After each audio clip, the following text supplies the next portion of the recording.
Well, good afternoon, and thank everyone for joining us today on this Friday afternoon, especially with so much happening in the world and in our work. And we really appreciate everyone being here and joining us for this panel. So we are featuring 5 instructors who are going to walk us through their journeys in open and talk about their experience of adopting OER and the impact that that had on their teaching and learning. This panel is part of the Capital City Open Educational Resource virtual series. It's something that we are doing to try and create a community around OER in Tallahassee, but also like the broader OER community, and just support instructors in adopting and exploring OER, especially in this time as we're all sort of teaching remotely, transitioning our teaching and learning, and sort of like finding opportunities during this time. So we will be having an event next month on July 10th, another speaker event, and we're also doing open OER office hours. Well, we can add the links to our information page about that in the chat, and we can also add links to the Canvas course, where is another way to sort of create a community and share everything that we're doing. So to start out really quickly, I was hoping we could use the chat and people could talk about where they are sort of like in their OER journey and experience. Are you brand new to OER? Are you sort of like medium, you know a little bit, or do you feel like you're a true OER wizard? And so could you answer that question in the chat?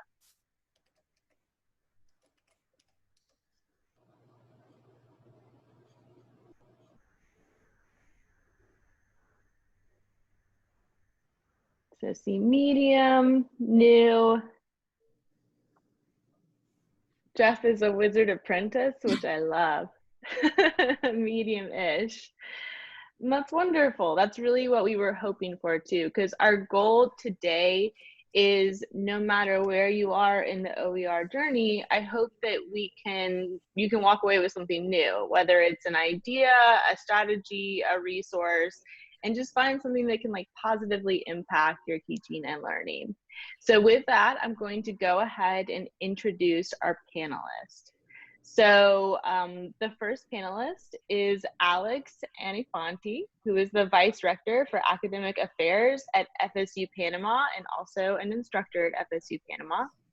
We have Jane Dwyer-Lee, who is a teaching professor at the FSU College of Social Work.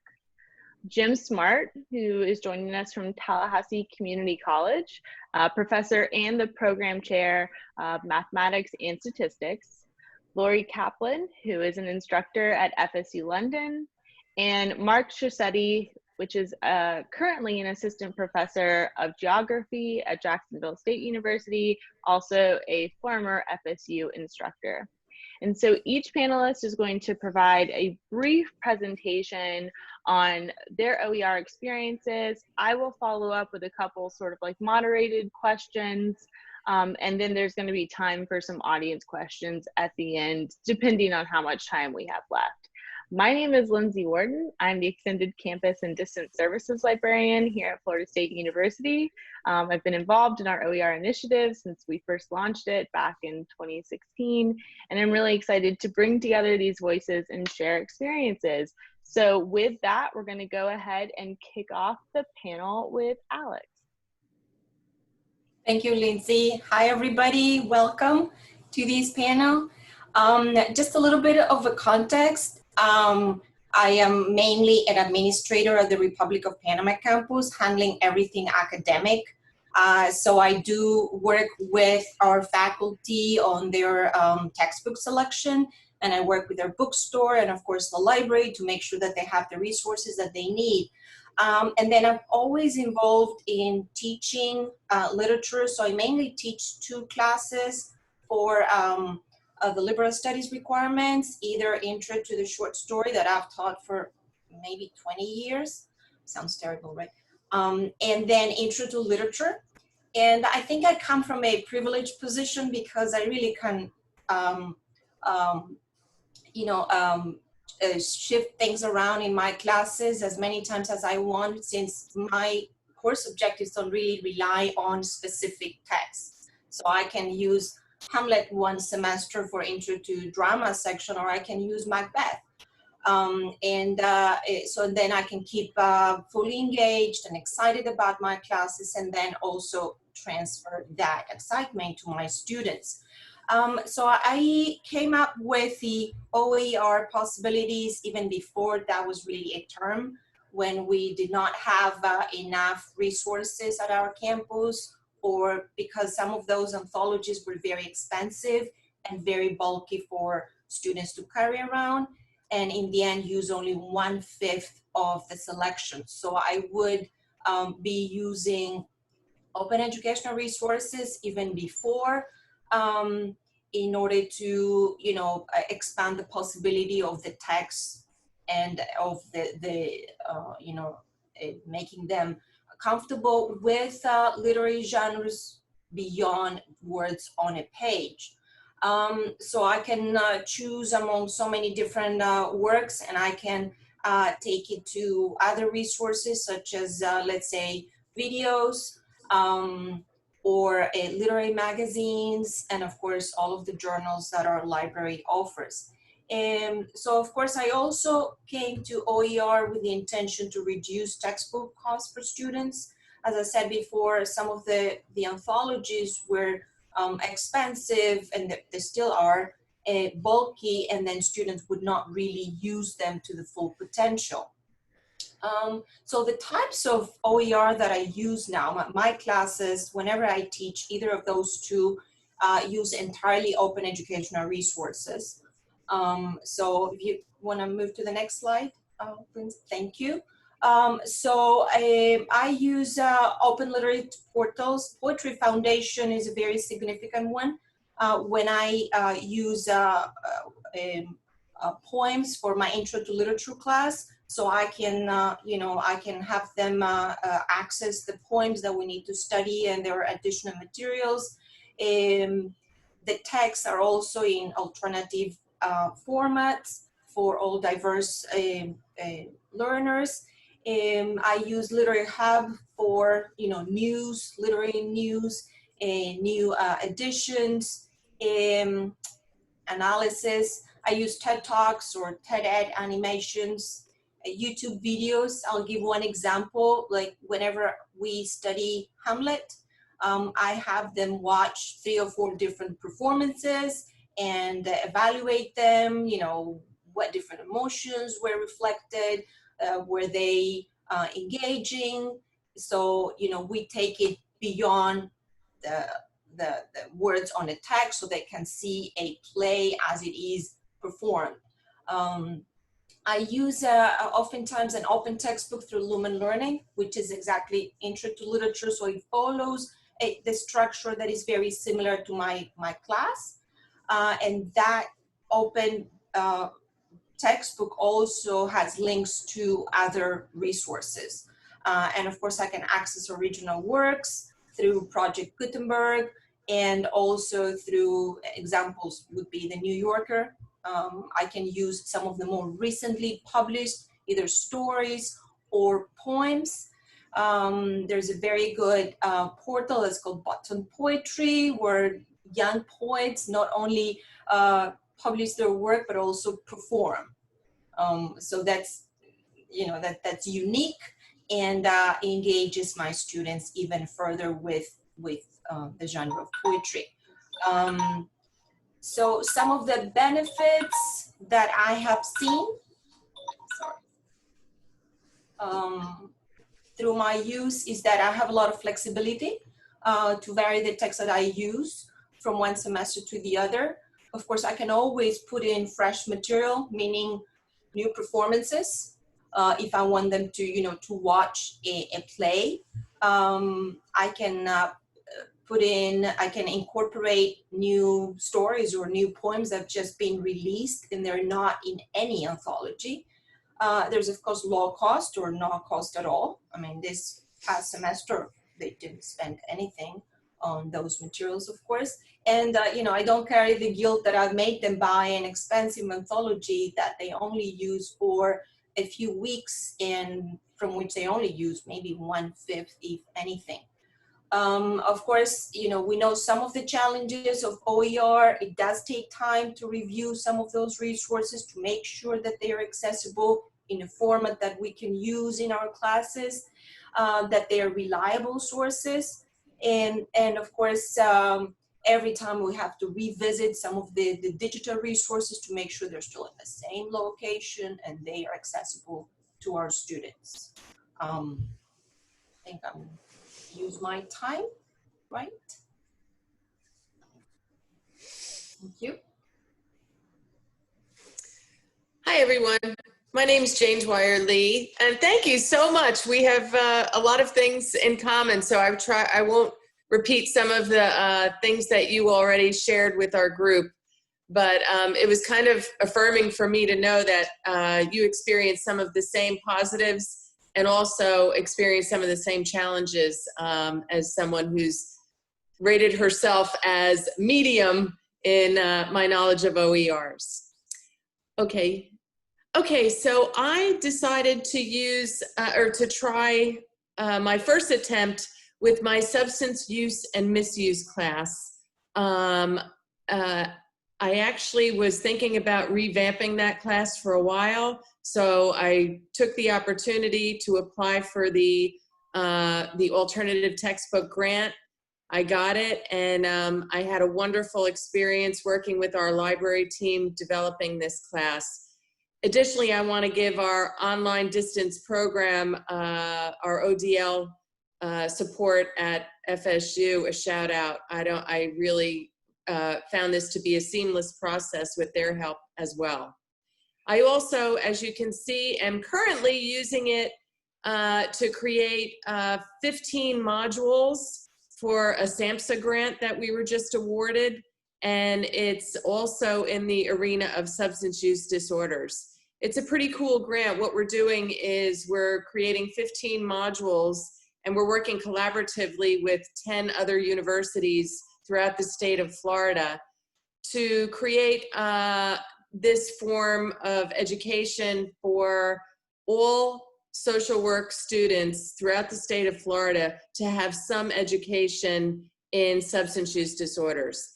As of now, they're not mandatory in any of our programs, so I think this is a really exciting opportunity. Once again, it was ripe for utilizing OER. So for me, the purpose of using the OER was to create a more affordable alternative to standard textbooks. I became increasingly dismayed at the exorbitant costs of texts. And my heart would just break when students would actually say, I can't afford the textbooks. I mean, what do you say to that, you know? So, and I also found that sometimes students weren't gaining access to their books, whether it be through the bookstore or Amazon, for maybe 3 or 4 weeks into the semester. So I thought long and hard about this, and I thought this was just the perfect solution to those issues. My second point is also I took into consideration the paradigm shift that's changing, the emphasis in the process of knowledge acquisition from just straight up memorization towards processing and synthesizing and encouraging critical thinking. And in my opinion, OERs encourage this style of learning. You know, in other words, going from the alternative text where they read the chapter, they memorize it, and then they regurgitate what they learned in a quiz or a test or an exam. I thought this promoted more critical thinking. And obviously, the field of substance use disorders is so fluid and dynamic and ever-changing that this was just a perfect solution. Okay, Lindsay, next. So let me share quickly the pros. First of all, it enabled me to adapt high-quality instructional materials to fit the course requirements while also providing students with the most current, relevant information. Just a brief example would be right now during the epidemic, the COVID-19 epidemic, we're also, or the pandemic, I should say, we're also experiencing the opioid epidemic in epic proportions.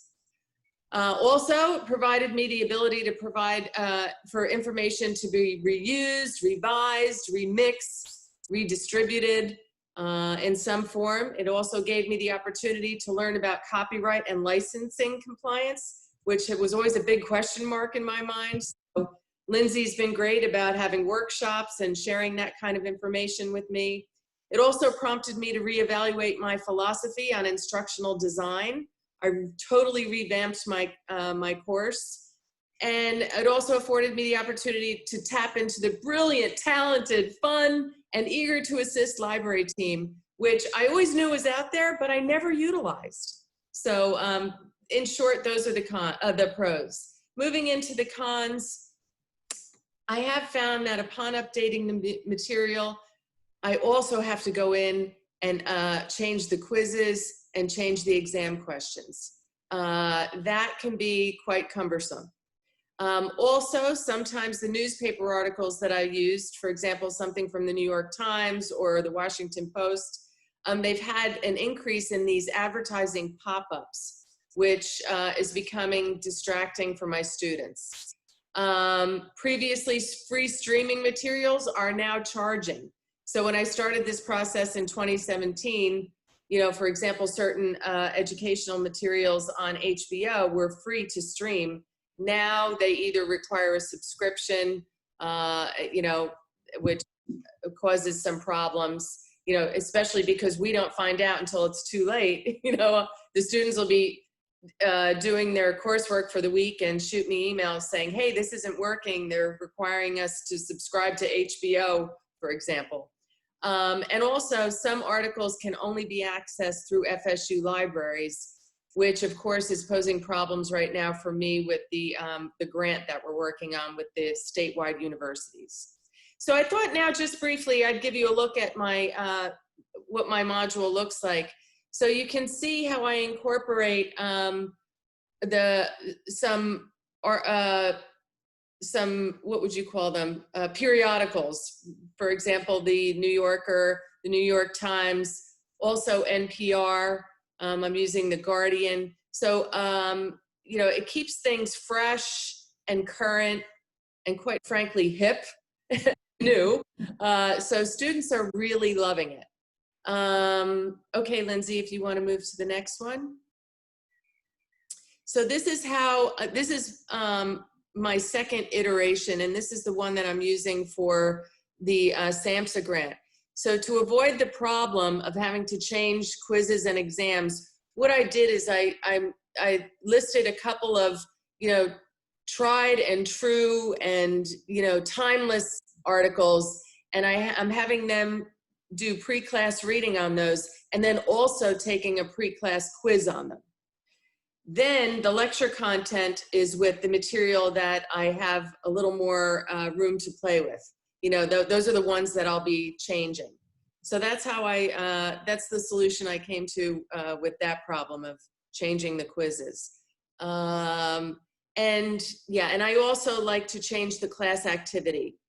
So anyway, I see that my time is already up. That went fast. So thank you for listening, and I just know I'm here for anybody. Please use me as a resource if you wanted to ask me any questions about my particular modules. Thank you, everyone.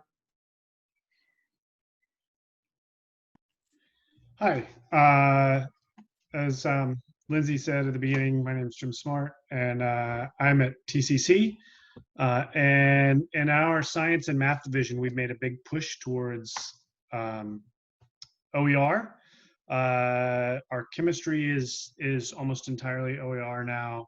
A good amount of our biology, and the vast majority of our math students are using OER in their classes. As a department, we started with intermediate algebra. Seems crazy that it was 7 years ago, but I actually had dabbled in materials even prior to that. I would just every so often Google search something along the lines of open college algebra. I was working with the Open Learning Initiative, OLI, which was based at Carnegie Mellon University, and I actually used their material in my statistics courses. So at this point here, we, as it says, all of our calculus class, all of our courses below calculus, except for one of our liberal arts, are using OER materials. As you see, there is a cost. And I'll address this shortly, but one thing to note is sometimes we get the idea that OER means free, but it does, open and free are not the same thing. The materials have to be hosted somewhere. Sometimes the authors are compensated for their time, but then once they have been compensated for their time, they are not, at that point, the copyright then is free. The materials are free to use. That's something to note. We also work with Lumen, as Alex said she does, and they are a for-profit company, but they facilitate the use of OER materials. All right, we can go on to the next slide. So some advantages, of course, is cost, much lower cost. In some cases, you can do it free. You sacrifice some support. We use a program that is based on a system in Washington State. So one of the issues that we ran into at first, early on when I was first exploring, was being able to use online homework systems, because our students had gotten used to stuff like My Math Lab or WebAssign for doing their assignments, and it provides instant feedback and lots of randomization, so that students aren't always doing the same problems, and they can practice different versions of the same problem. And then Washington State had a program then that was open, and it's called MyOpen. Well, their version of it is called iMathAS or WAMAth, but the author of it put it on a free-to-use server nationwide called MyOpenMath, which is free to use, but of course it costs money for the bandwidth and the hosting. So they have some grants, but the negative of it being free to use is that the support is limited to a discussion board. And when things are rolled out, they're sort of in beta format, and sometimes there are hiccups. So we use an installment through Lumen, where they don't push through new features quite as quickly, but there don't tend to be as many hiccups. But then, of course, we also pay for the hosting and for faculty support. But one great thing, as someone else mentioned, is that students have access early in the semester. We don't have to wait for them to purchase the materials, or that they get a limited free access and then it runs out if they haven't been able to purchase it. We have lots of different options for how the students can access the material, either web-based, PDF, printed textbooks. And in the case of the MyOpenMath and the Lumen, as we create new homework problems, people are working together, and if people have questions, there's a lot of people who are willing to step in and help. Before, if you were working with publisher materials, you of course had the publisher support, but if you wanted to do some customization, you didn't have this nationwide network of people who are like, oh, here's how you do this, or even, oh, here, if you wanted this type of problem, I built one, and here, you can use this. So that's a real huge thing, is this network of people who are working together to make a better, I don't want to say product, because it's not so much a product, but a better set of materials for the students to use. So I think those are some huge things that are helpful. And even as you see in the Tallahassee community, the people who are logging on to help facilitate the use of these materials by their colleagues. Okay, we can go on to the next one. So some challenges. Oops, I didn't realize. Go ahead and just put all this up. I didn't realize this slide was animated. As someone else said, OER is a lot of work, because instead of just picking, your publisher and then putting in their materials, you're picking and choosing from a lot of different sources. You are able to remix and redo things and combine things, but the catch to that is that, yeah, you have to put some work into it. It's not free. it can be free, but if it's free, I won't say you get what you pay for. The materials can be high quality, but you don't get the support that you would get from, a publisher. So there are companies now that are setting up to facilitate OER. And even some of the traditional companies, WebAssign now has some OER courses. When I say not always open, there are things you'll find with, since a lot of people here are, at least have some experience, if we assume that people know what Creative Commons copyrights are, some of them will allow for remixing, but then the materials are available. I found materials that are PDFs and they say CC by, or they allow for derivatives, but then you get in touch with them and say, do you have the source material so I can actually modify it? And they don't. So if all you have is a PDF, about the most you can do is cut pieces out of it and use pieces of it and not the whole thing. But that's not truly open. When we say open educational resources, usually that means you're able to take it and reuse it in new ways. But if it's only available in a PDF format, that's not truly open. As it says, it's not a panacea, it's not a solve. It doesn't fix all of the problems we have with publisher materials. We've had a little bit of pushback from faculty who, they get comfortable with the material they have had. That's the whole thing. And we've kept using, and when we were using more material from the publishers, we kept using the same book most of the time when we go through our textbook adoption, because using a new book was a lot more work. So, this last thing, OER is great for our students, but you do have to have faculty advocates, as we have here, who are willing to put in the work. So, if you are in the math or science fields, if you're in sciences, I can put you in contact with some of our faculty who've done a lot of work, who'd be happy to share. If you're in math, please reach out to me, and I would love to help anybody who's looking to get more involved in OER in their own classrooms. Thanks.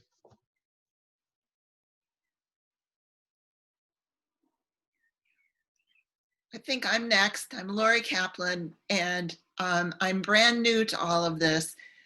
You have taught me so much. I'm so glad I didn't have to go first. And Lindsay came and talked to us in London last August, and I have always been looking for a way to get away from the Norton Anthology of English Literature. And I'll just hold up what I'm supposed to cover. Can you all see this? Okay, it weighs a ton and it costs a lot of money. And as Alex says, we only use a little tiny bit of it. And I felt so guilty. So what we did in the library in London, we saved all kinds of old editions and we let the students take them out for a month at a time. But what that meant was I have the 9th edition and some of the students were using like the 5th edition. So we never had all the right stuff, and we were all annoyed with it. But it was cheap for the students, and then they didn't have to carry all of this home. So in a compact form, I covered 250 years of poetry and novels and literature of all sorts. And we were all on the same page at all times. And that was brilliant. From day one, we all had exactly what we needed to have. And as you all have said, you can incorporate art and music and videos and even readings. Under Milk Wood, for example, which is really hard to get, we could just do it on the screen. The students always felt that they were positively engaged because they didn't have to go from a book to a dictionary, for example, when I would tell them to look something up. they would just do it on the computer, and it was almost as though it was a game to see who could get it first. And it was just absolutely great fun. The supplemental materials that emerged daily from class discussions, they could find. I didn't have to include them. I could talk about them, and then the students could find them. So that was a positive. So next slide, please. All right. In discussions during faculty meetings at Florida, in London, there were a lot of professors who kept worrying about students using their computers for other work in the classroom. I never had that problem. But I only had 3 students. Usually I have from 15 to 20. I'm embarrassed to say I only had 3, but they were with me all the way. Now, some of the professors mentioned that some courses will not work well in this format, but listening to what Jim has said and what Jane has said, Alex, you and I agree with everything right across the board, but I can see how other courses could open up. And then there are some professors who use their own textbooks and they don't want to use an alternative textbook. And that's fine too. The students do agree that it's not good for every course. So could I have the next slide, please? All right, these are the student opinions from their evaluation. The easy access and the convenient organization was a real plus. These students were not English majors. Most of the time I just get students who want to read British authors, and starting with the Romantics in the late 18th century is really difficult. So this format provided everything that they needed. It was right at their fingertips. The fact that there was so much supplemental material where you knew you had students who were interested in art or even sciences. I could get them to do extra work so easily. And as I said, we're all on the same page, which meant that a lot of time was saved in the classroom. When we all had different editions, everybody was flipping through the pages. What page number is that? And they were all different pages, and I'd have to say, look it up in the index. And I've been teaching this course for about 10 years. The students who come to London also travel a lot. And I'm sure that, Alex, you have that problem as well, which means that they always take their computers with them. So they have the computers with them in Paris, in Rome, and they're waiting in airports. They can do the work. There is, I don't accept any excuses for why the work hasn't been done. And the students are also really thrilled with the fact that they saved so much money. Even though the prices of the new textbooks are coming down in literature, it's still way too much money for a book that they're never going to use again. And it was really gratifying. We were reading George Eliot's Middlemarch. We were just reading a little bit that I had included in the alternative textbook. And the students would say, well, I really think I want to read this now. I'm going to go and buy it. They're going to buy the whole thing. And the Norton Anthology does not give you the whole thing anyway. And with Jane Austen, I felt that it was really important to get them to read Pride and Prejudice rather than something like Lady Susan, which only experts read anymore. And that was one thing they enjoyed, and it also had movies to go with it, so that was really good. I use worksheets rather than quizzes and exams, and I just feel that the students have a lot more to say when they have done the worksheets and they get into class. So the worksheets make the students choose. So I'll give them alternatives and they can work with the computer and get the work done. It's so effective for the students that I've been teaching in London. And I'm thrilled to hear about the new learning that's going on in the US. I haven't lived there in a long time. And that has, I think you all should come to London and give us all another talk. What do you think?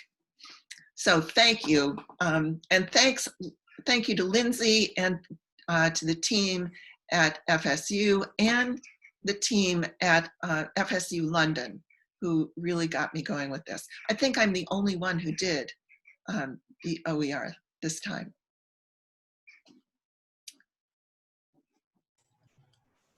Hi, everyone. I'm Marcia Kelly, and I'm a graduate of FSU in the geography department. And I'm just going to tell you a little bit about how I use OER in my science courses. So what I wanted to show you here, and Jim kind of mentioned it, what's going on at TCC.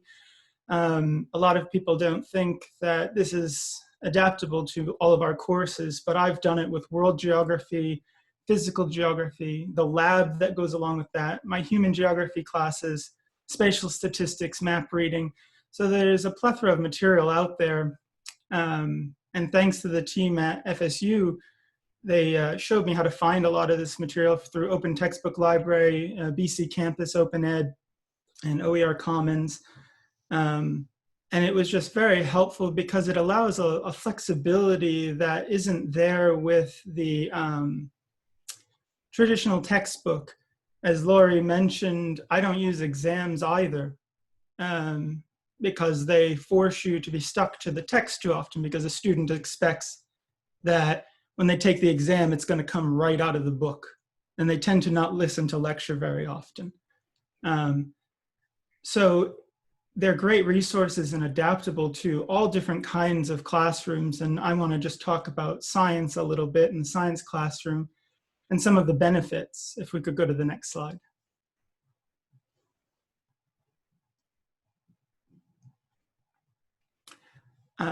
So as I said, there's a plethora of material, but there are also activities, worksheets, self-assessments. There's a lot of good stuff out there. I tend to use packets in my class, so we don't take exams or quizzes, we do weekly packets. And a lot of these, again, has been said, the difference between open and free, I think one of the things we can do to help that process is contribute our own material. So when we take things from OER, even if we can't alter them, we're taking them as they are. If we're also contributing whatever we've changed back to that process, it's growing the amount of material that's available to others. We've used somebody else's material, so whatever we do to theirs, or if we create our own, I'm creating or have created my own lab manual and have placed that in OER for physical geography because there wasn't one available.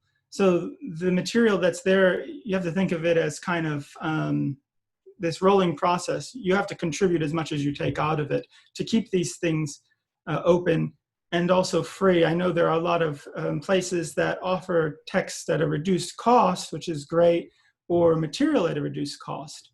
But the idea for me behind OER is free because I work at a rural university now, and a lot of our students are first generation, and they come often, and I have more than 75% my first semester who couldn't buy their textbook. They couldn't afford it. They were expecting to use the copy shelved in the library, which does not spread well across 60 or 70 students.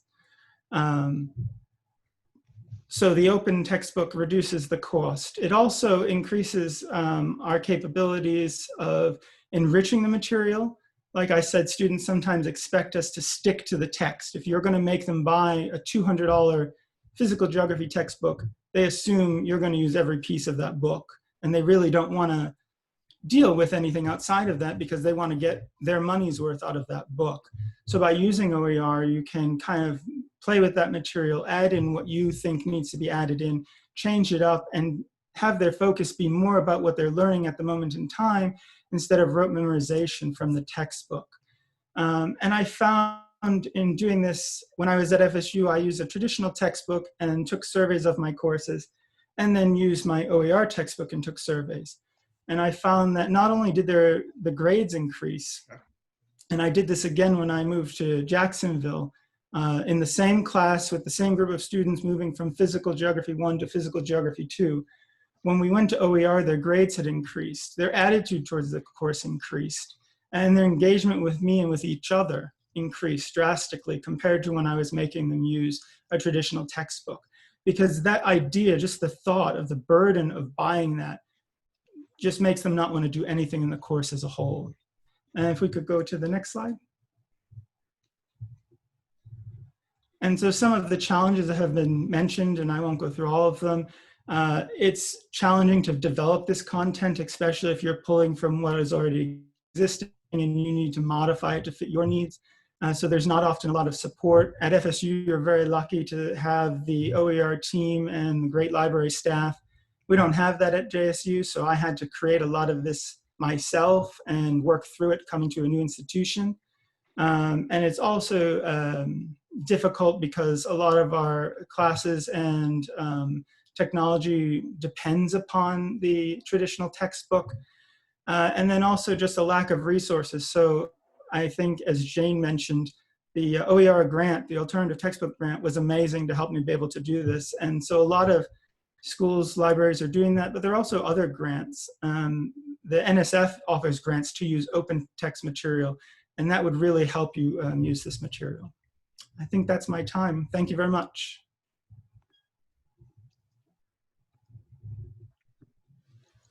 Wonderful. Well, thank you all for those wonderful overviews. I think it was really just useful to see the different perspectives and your different experiences. One of the reasons why I was so excited about this panel is because we're bringing people in different disciplines, different campuses, different institutions, but still seeing how the experiences are comparable and how many of you have faced the same challenges and seen the same benefits. So I really, really appreciate those fantastic presentations and the fantastic things you said about the library.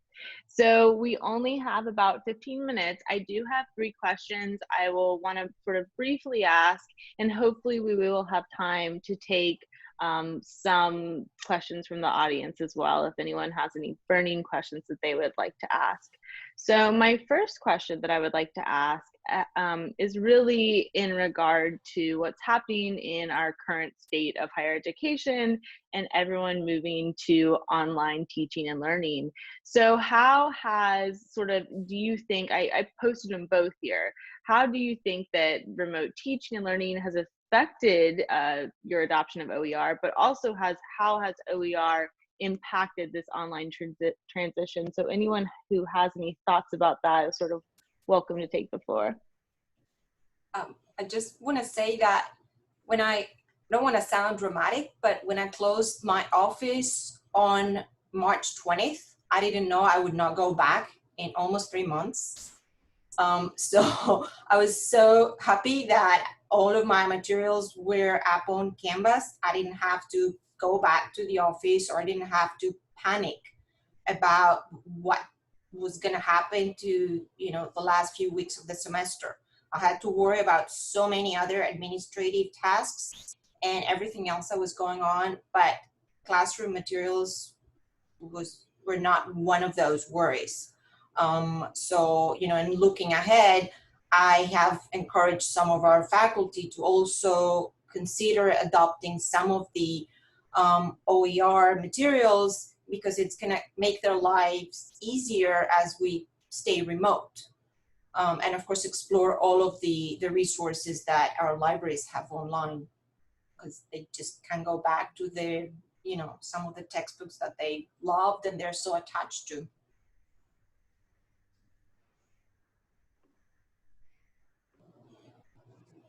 I'll just go ahead and share that I was in the same situation. I didn't know that I was leaving my office when I left it for the next several months. So I was so thankful that I had everything already lined up, and I could use what I did with OERs to model the other 3 classes that I had to translate into the online format. I honestly don't know what I would have done had I not had the opportunity or the experience of having these particular modules set up already using the OERs. So it really made for a very smooth transition into the online formats for my other classes as well. Wonderful. I'll add one of the challenges that I had with that was I used packets, like Laurie said, who don't have exams. And so it's very hard to transition all that material online. It was all, most of it was crafted in Word. And it's very difficult to just put a Word document in Canvas, which we use, and have them understand where to fill things out. And it's hard to do graphs. You know, I work in the sciences, so we do a lot of data collection. They can't collect data if I have all the machinery to do that. So it made it a little difficult. I'm used to teaching in person. So that was one challenge I had with OER, is thinking about how I can do that. And the way I got around it was videos. I had to record myself doing all the things they would normally do and craft the Word document to fit in Canvas, and also teach them how to take pictures of their printouts and submit them. So it required, again, a lot more work than just putting something from a traditional textbook.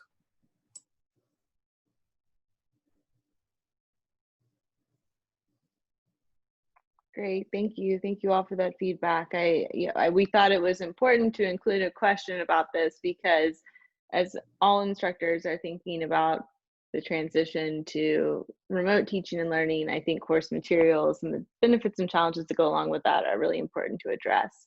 So student feedback, I saw that a couple, Laurie, you included some feedback from your students, but have others received feedback from their students? Has it been positive? Has it been negative? So we'd love to hear about that.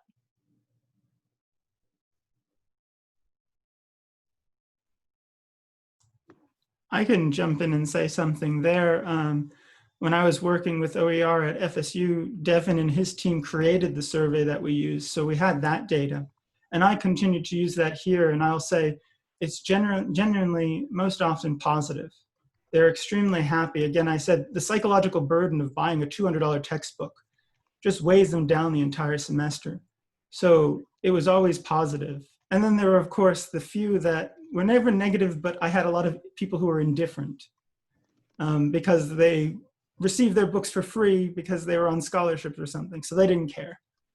But overall, it was extremely positive.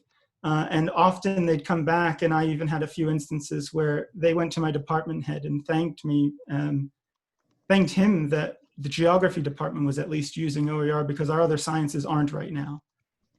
So we've had great feedback so far, and I think at FSU they did too. And a lot of my colleagues at FSU in the geography department now use OER. So.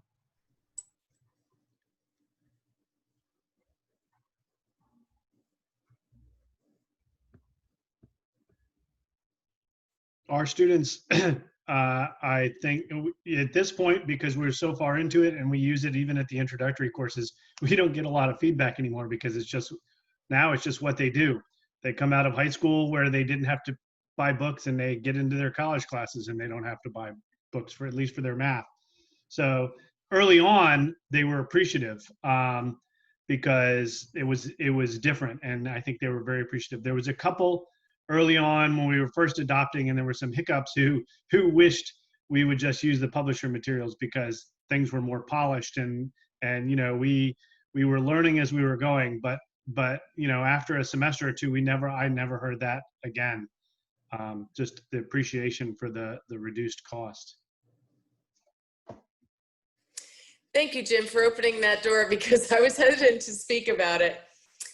I'm just going to be honest. I thought they would be more appreciative. You know, sometimes at the end of the class, I want to say, do you realize how much work this was for me?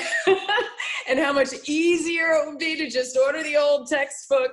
And, you know, every once in a while, I still get a student that will say, hey, I realize the work that you did to make this interesting and free. But very rarely do I get that kind of feedback. So, you know, sometimes it can be disheartening. But what really matters is that I know what I'm doing is making a difference, whether they're going to verbally, voice their appreciation for it or not. Wonderful. Thank you for sharing. And yeah, Jane, thank you for sharing that as well. I think that's an incredibly important perspective, and something that is very important to acknowledge in the OER conversation is the labor that goes behind transitioning to OER, and also, like, is that labor recognized? And so this is kind of a good segue from my final question, about, have you talked to your colleagues in your department about OER, or colleagues at other institutions? And what do you think it would take for others in your department or your field to adopt OER into their teaching? On my end, if I can take the lead, I am an advocate in all our meetings with our faculty. And I mean, we don't have specifically departments, but yes, the main campus does sometimes control what resources we must use. So especially in the sciences. So once, let's say, the chemistry department adopted an OER, then our professor was much more comfortable adopting it, right? So sometimes it is a matter of, how much control certain departments have. So I do have the occasional professors that are, their hesitation is rooted in habit. So they have a textbook that they've grown so attached to, and they are very hesitant about moving into something completely new. They think that, well, that's the best resource and that's it. And until maybe the department comes out and says, well, we've reviewed and we've approved these new OER, and then, they are more comfortable. So I've seen that mostly with the sciences, sometimes with mathematics. Humanities are much more comfortable. I'm not taking sides, right? I'm mainly objective. That's what I've observed at our campus, at least. Then the decision is also made because of some of our limitations as a campus. Like, they cannot constantly request resources if our bookstore still has a stock of the previous edition, right? We cannot constantly renew that material because they feel like, oh, the 5th edition has one additional graph that is so valuable. Right? So I oftentimes have to have that conversation, like, well, we still have stock of the 3rd edition, please use it. Or if you want to do something new, evaluate this list of resources. And, I'm going to reiterate that conversation as we move into one more remote semester for the fall. So I will circulate again some of those resources for them to consider.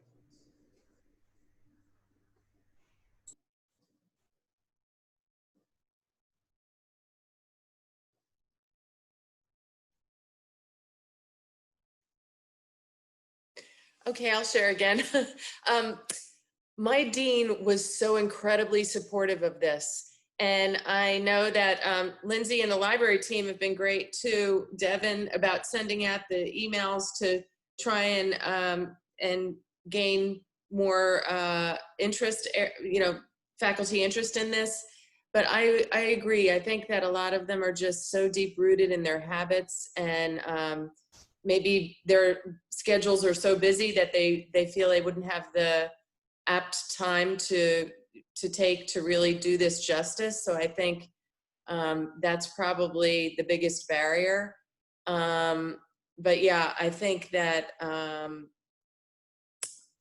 maybe people going in live, like the professor said in London, when they had you go there, Lindsay, and give a talk and try and recruit people to do it, it might be effective to get other faculty on board. Yeah, it's definitely a challenge, I'm sure, because people just are, they feel they've already put all the work in their already existing classes, that they just don't want to take the time to adopt something new. Well, thank you for that feedback. It's something definitely that our team at the libraries is always thinking about, supporting instructors and that work, and something we'll continue to do. And if if you have ideas, you can always reach out to us.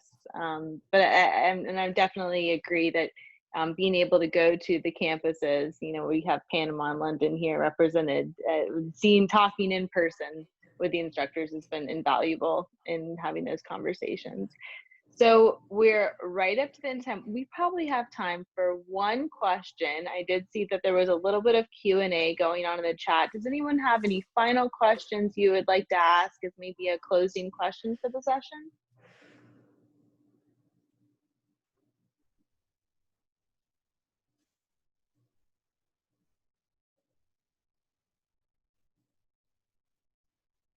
And it's also fine if not. I really appreciate everyone who was able to make it today. I want to thank all 5 of the wonderful panelists for sharing your experiences and your stories. I did record this. We're going to put it up on our YouTube. And so we will be able to share this widely and get your voices heard even more. So thank you all again for coming, and thank you for speaking. And I hope we all can continue to do this work together. Thank you, Lindsay, for organizing it. Thanks, everybody. Nice meeting you. Thank you. Thanks, Lindsay, and everyone. Thank you very much. Bye-bye. Bye.